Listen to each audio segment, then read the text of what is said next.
अस्सलाम वालेकुम, this is Moeed पिज़ावा।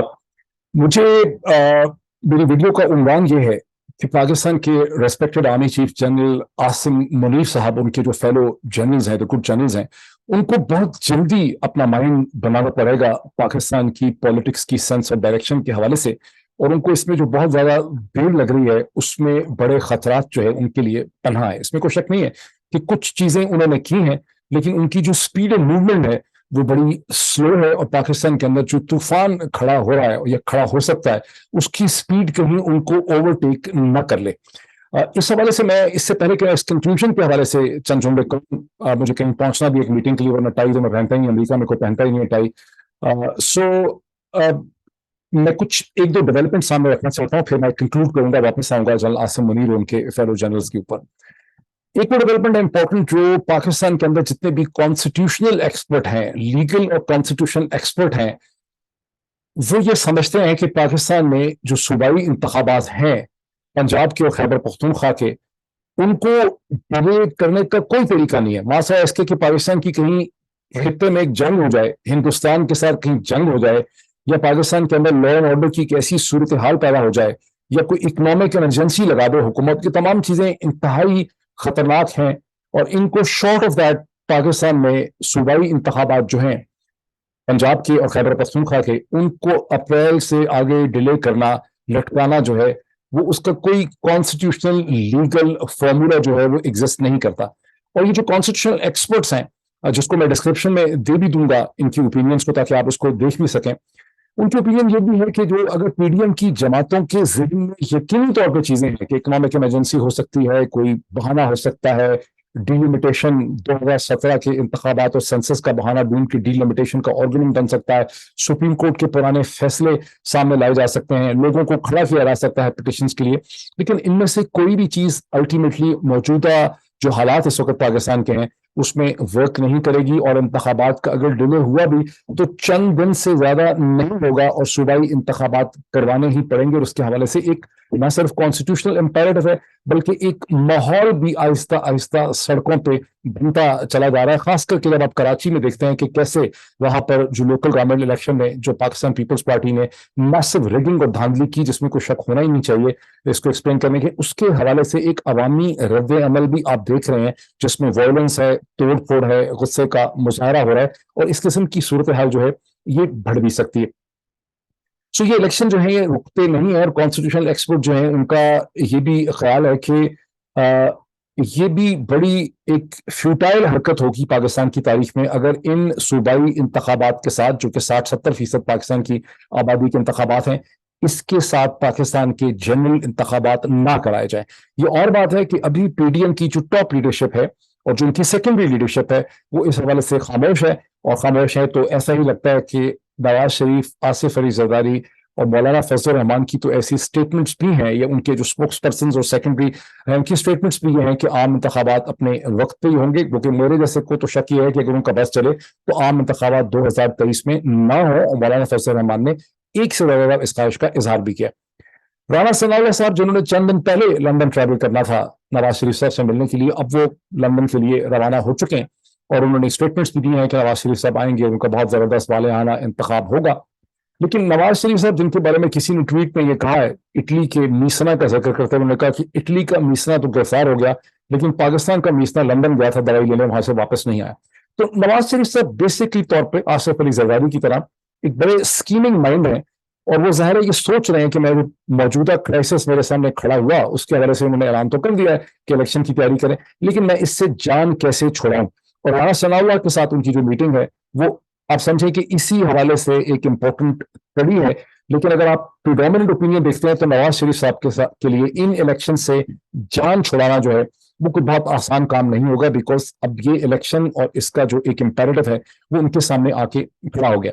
ये वही चीज है जिसका बरमला इजहार former prime minister Pakistan Imran Khan ने, जिन्होंने बहुत घंटे पहले बीबीसी उर्दू को एक इंटरव्यू दिया, जिसमें उन्होंने जनरल बाजवा के हवाले से बात की। उसमें उन्होंने ये भी कहा कि पाकिस्तान के मौजूदा जो आर्मी चीफ हैं जनरल आसिम मुनीर, उनके साथ मेरे कोई राब्ते नहीं है, मेरा उनसे कोई रिलेशनशिप हमारा इस्टेब्लिश नहीं हो सका। जनरल बाजवा को उन्होंने शदीद तनकीद का निशाना बनाया कि जनरल बाजवा ने नवाज शरीफ के साथ मिलकर, पीडीएम की लीडरशिप के साथ मिलकर ये चेंज लाई, जिससे पाकिस्तान को सिर्फ और सिर्फ जो है وہ نقصان نہیں ہوا. اس کو ذہن میں رکھیں. جس قسم کی باتیں عمران خان کر رہے ہیں جنرل باجوہ کے بارے میں, اور اس میں ایک انٹرسٹنگ ایڈیشن جو ہے وہ کیپٹن صفدر نے بھی کیا ہے, جن کی ویڈیو جو ہے ان کی سٹیٹمنٹس کی, جس طرح سے وہ جنرل باجوہ کو الزام دے رہے ہیں, جنرل فیض حمید کو الزام دے رہے ہیں, وہ بھی اب اس وقت سوشل میڈیا کے اوپر بہت زیادہ چل رہی ہے. اس کو ہزاروں لوگ جو ہیں وہ دیکھ چکے ہیں.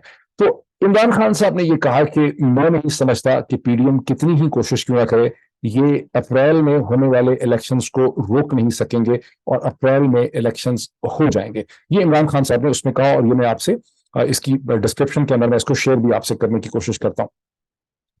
اسی قسم کی باتوں کا انالیسس نہ صرف یہ کہ ایکسپرٹس کر رہے ہیں, بلکہ پیپلز پارٹی کے بھی بعض لیڈرز جو ہیں انہوں نے, یا ان سے ایکس لیڈرز ہیں, انہوں نے اس قسم کی بات کرنی شروع کر دیا. لیکن خاص کر کے پیپلز پارٹی کے بہت ہی پرومیننٹ لیڈر جو سردار لطیف کھوسہ, جو گورنر پنجاب رہ چکے ہیں, آصف علی زرداری صاحب کو جتنے بھی کیسز ان کے ہوئے عدالتوں میں, سردار لطیف کھوسہ نے ان کو ڈیفینڈ کیا, بڑے انٹیلیجنٹ آدمی ہیں, وہ بھی برملا یہ کہہ رہے ہیں کہ میں نہیں سمجھتا کہ کوئی بھی طریقے سے الیکشنز کو اپریل سے آگے جو ہے وہ کھینچا جا سکتا ہے. اور یہ فیلنگ کہ اس کے ساتھ ہی جنرل الیکشنز ہوں, یہ فیلنگ جو ہے وہ بڑھ رہی ہے. اب پی ڈی ایم کی جماعتیں جس طرح سے ایکروبیٹکس کر رہی ہیں, جو کراچی میں کیا گیا, اور جس طرح سے پی ٹی آئی کے 35 لوگوں کے استعفے فوری طور پہ اسپیکر نے منظور کیے, آپ ان سے یہ توقع کریں کہ ابھی تک اس لاجک کو ایکسیپٹ نہیں کر رہے, اور وہ اس کا کوئی اپنے حساب سے کاؤنٹر حل نکالنے کی کوشش کر رہے ہیں. وہ نکال پائیں گے, یہ نہیں نکال پائیں گے, بٹ پریڈومیننٹ اوپینین ہے کہ وہ نکال نہیں پائیں گے. اب آ جاتے ہیں اس دوسری ڈیولپمنٹ پہ, جہاں کیپٹن صفدر نے جو سٹیٹمنٹس دی ہیں جنرل باجوہ کے بارے میں بڑی سخت زبان استعمال کی, اور پیپلز اور پی ایم ایل کے حلقے یہ بھی کہہ رہے ہیں کہ ہمیں اگر طاقت ملے گی تو ہم تو جنرل باجوہ اور جنرل فیض حمید جو ہیں ان کے خلاف مقدمے چلائیں گے, بیکاز انہوں نے ہماری حکومت کو گرانے کے لیے ایک سازش کی, انہوں نے یہ کیا, انہوں نے وہ کیا. یہ کریں گے یا نہیں کریں گے وہ ایک آل ٹوگیدر ڈفرنٹ چیز ہے. یہ کلیئرلی سمجھ آتی ہے کہ نواز شریف صاحب کی ایما پر ہی کیپٹن صفدر بولتے ہیں. کیپٹن صفدر نواز شریف صاحب کے ساتھ کی مرضی کے بغیر بول نہیں سکتے. تو اب نواز شریف صاحب نے شوشہ یہ چھوڑا ہے. نواز شریف صاحب پہلی دفعہ بھی جب پاکستان میں بہت مقبول ہوئے تھے تو صرف اس لیے مقبول ہوئے تھے جب ان کے حوالے سے یہ کہا گیا کہ انہوں نے کہا میں ڈکٹیشن نہیں لوں گا, I am a man of my self, میں بڑا خوددار ہوں اور میں بڑا سیلف ریسپیکٹنگ ہوں, اور میں پاکستان کی ملٹری اسٹیبلشمنٹ کے سامنے کھڑا ہو جاؤں گا. اس وقت نواز شریف صاحب نے اور آصف علی زرداری نے جنرل باجوہ کے ساتھ مل کے یہ پی ڈی ایم کی حکومت کھڑی کی ہے, اور یہ جو سازش ہوئی ہے پاکستان میں ایک الیکٹڈ گورنمنٹ کو گرانے کے لیے, کلیئرلی ایک کانسپریسی تھی جس کا سینٹرل کیریکٹر جنرل باجوہ تھے, اور ان کے ساتھ نواز شریف تھے, اور ان کے ساتھ آصف علی زرداری. یہ ایکسپیریمنٹ جو ہے اس نے کسی کو بھی سرو نہیں کیا. جب تک پاکستانی قوم ہے, پاکستان دنیا کے نقشے کے اوپر ہے, جنرل باجوہ کو بڑے برے الفاظ سے یاد کیا جائے گا. مجھے تو شک و گمان یہ ہے کہ یحییٰ خان اور جنرل نیازی سے بھی زیادہ جنرل باجوہ کو کنڈیم کیا جائے گا, بیکاز ان دونوں کے پاس تو پھر ایک ایکسکیوز ہے, ہسٹورین کے قلم میں ایک ایکسکیوز ہے کہ وہ انہوں نے ایک رننگ بری سچویشن جو ہے وہ انہیریٹ کی تھی, اور وہ اس سچویشن میں پھنسے ہوئے تھے, ان کے پاس کوئی سولوشن نہیں تھا. انہوں نے آئے وائیں ٹانا ٹولیاں ماری, لیکن اس کا کوئی حل نہیں نکل سکا. لیکن جنرل باجوہ نے جو کچھ کیا, انہوں نے کوئی ایسی سچویشن انہیریٹ نہیں کی تھی. جنرل باجوہ نے پاکستان کے اوپر جو ظلم کیا اس کے تمام تر خالق اور کریٹر جنرل باجوہ ہی کو تصور کیا جائے گا, اور پاکستان کی آنے والے ہسٹورین جو ہیں وہ جنرل باجوہ کو بہت بڑے الفاظ سے یاد کریں گے. جنرل باجوہ کو تاریخ سے کوئی ریسپیکٹ نہیں مل سکی گی. حالانکہ جنرل باجوہ کے بارے میں بتایا جاتا ہے رپورٹڈلی, اور آپ احمد نورانی کی سٹوری دیکھیں, اور ظاہر ہے وہ تو صرف 10% ہے لوگ کہتے ہیں, تو جنرل باجوہ بڑے امیر آدمی ہیں, وہ بلینئر ہیں, کچھ بھی کر سکتے ہیں, لیکن تاریخ جنرل باجوہ کو بہت سخت الفاظ سے ٹریٹ کرے گی. اور شاید آنے والے وقتوں میں آرمی کے انٹرونمنٹس میں اور آرمی کے آفیسرس کے ساتھ ملتے ہوئے بھی جنرل باجوہ اپنے آپ کو کوئی اچھی فیلنگ ان کو کوئی ریسپیکٹفلی ٹریٹ نہیں کرے گا. اب اس کے اندر آپ یہ دیکھیں کہ جو چینج لائی گئی وہ نہ آج پیپلز پارٹی کو سوٹ کر رہی ہے, نہ پی ایم ایل کو سوٹ کر رہی ہے, نہ جنرل باجوہ کو سوٹ کر رہی ہے. تو نواز شریف صاحب ایک نیا نیریٹو شیپ کرنے کی کوشش کر رہے ہیں پنجاب کے اندر, جس میں وہ دوبارہ, اور یہ چلنے نہیں لگا, یہ بکنے نہیں لگا, بیکاز ظاہر لوگ اتنے بھی بیوقوف نہیں ہیں. لوگوں کو پتا ہے کہ جنرل نواز شریف نے جو کچھ کیا 2019 کے بعد سے وہ جنرل باجوہ کی مدد سے کیا, اور انہوں نے ایک کم بیک سٹیج کرنے کی کوشش کی. لیکن بہرحال اس وقت نواز شریف کوشش کر رہے ہیں کہ جنرل باجوہ کو گالی نکال کے میں اپنی پالیٹکس کو آگے چلا سکوں. یہ ایک سیکنڈ پوائنٹ. کراچی کے اندر پیپلز پارٹی نے بہت بڑی دھاندلی کی. پیپلز پارٹی کی 10-15 سے زیادہ سیٹیں بنتی نہیں تھیں, وہاں انہوں نے اپنے آپ کو پہلے 93 سیٹیں دی, اب جو ری چیک ہو رہے ہیں اس میں 90 رہ گئی ہیں. جماعت اسلامی سب سے بڑی پارٹی بن کے ابھری ہے as a result of this, جس کو, اور بیسکلی جو سیٹیں ماری ہیں وہ جماعت اسلامی کی اور تحریک انصاف کی ماری ہیں. تو جماعت اسلامی کے پاس اب ری ایڈجسٹمنٹ نئی کاؤنٹنگ کے بعد 79 سیٹس ہیں, 79. تحریک انصاف کے پاس 40 سیٹیں. اور یہ بات بڑی واضح ہے کہ حافظ نعیم الرحمان جو ہیں वही कराची के मेयर अल्टीमेटली बनेंगे। Tehreek Insaf will not be much reluctant to support him for the mayor position, deputy mayor Tehreek Insaf का आ जाएगा। और यूं कराची शहर का और 2-3-4 हफ्तों में जब भी फैसला होगा, जमात इस्लामी का मेयर होगा, तहरीक इंसाफ का डिप्टी मेयर होगा, और पीपल्स पार्टी पावर से बाहर रहेगी। और पीपल्स पार्टी इस वक्त बड़ी मोहब्बत की टीमें बनाने की कोशिश की जा रही है हाफिज नईम और रहमान के साथ, लेकिन मुझे पूरी उम्मीद है कि हाफिज नईम और रहमान, सराजुल हक कितने ही सादा हो, इतने बेवकूफ नहीं होंगे कि आसिफ अली जरदारी के साथ मिलकर कराची की पॉलिटिक्स जो है वो एक बार फिर पीपल्स पार्टी के हवाले कर दें, या पीपल्स पार्टी का डिप्टी मेयर भी ले आए। पीपल्स पार्टी को कराची से कुछ नहीं मिलना चाहिए। इस पार्टी का कोई पॉजिटिव रोल नहीं है पाकिस्तान कराची शहर की तारीख के अंदर। और कराची को एक सूबा बनना चाहिए था या उसको एक इंडिपेंडेंट सिटी बनना चाहिए था। दोनों चीजों के रास्ते में पाकिस्तान पीपल्स पार्टी की जो पॉलिटिक्स है वो इसके रास्ते में रुकावट मची, जिसका नुकसान सिंध को है, जिसका नुकसान कराची को है, जिसका नुकसान पूरे पाकिस्तान को है। वरना कराची शहर अगर डेवलप होता और अगर उसकी पॉलिटिक्स सीधी होती तो दुबई को भी डेवलप करने का मौका ना मिलता। आप पोजीशन देखें नक्शे के ऊपर, समंदर के ऊपर पोजीशन देखें कराची की ट्रेड रूट्स के ऊपर, कराची का हक मारा है पाकिस्तान पीपल्स पार्टी की पॉलिटिक्स ने। पीपल्स पार्टी ने गंद किया है कराची के साथ। Karachi for all demographic reasons जो है वो एक इंडिपेंडेंट प्रोविंस हो सकता है, या उसको एक इंडिपेंडेंट सूबा, उसको इंडिपेंडेंट शहर बनना चाहिए। और मेरा दिल गवाही देता है कि कभी कराची बनेगा और कराची को दुनिया में और अक़वाम आलम में उसकी जगह जो है वो मिलेगी, और उसका रास्ता पाकिस्तान पीपल्स पार्टी की गंदी पॉलिटिक्स जो है वो नहीं रोक सकेगी। और दूसरी चीज ये है कि जमात इस्लामी और तहरीक इंसाफ को एक नेशनल अलायंस के बारे में सोचना चाहिए। अगर पाकिस्तान में कोई एक नॉन करप्ट मजहबी जमात है जिसके ऊपर करप्शन का इल्जाम नहीं है, पॉलिटिक्स उसकी बड़ी डिस्टर्ब रही है, मध्यम रही है, सिराजुल हक के आने के बाद तो जमात इस्लामी कोई सही फैसले स्ट्रेटेजिक नेचर के कर भी नहीं सकी। ऐसा लगता है कि सिराजुल हक साहब का माइंड स्ट्रेटेजिक है ही नहीं। लेकिन जमात इस्लामी को across the country, Khyber Pakhtunkhwa में, पंजाब में, कराची में, बलोचिस्तान में तहरीक इंसाफ के साथ एक इलेक्शन अलायंस करना चाहिए, और इन जमातों को मिल के आपस में कोऑपरेशन बढ़ाने की बात जो है वो करनी चाहिए। अब आ जाते हैं वापस, जो मैंने शुरू में कहा कि मेरा टॉपिक है कि जनरल आसिम मुनीर जो है उनके फेलो कुलीग्स को बहुत जल्दी फैसले करने होंगे। तासुर तो ये दिया गया कि वो अपने आप को इस पूरी उखड़ी हुई डिस्टर्ब पॉलिटिक्स से अलग करना चाहते हैं, कुछ इंप्रेशंस कैरी हुए भी।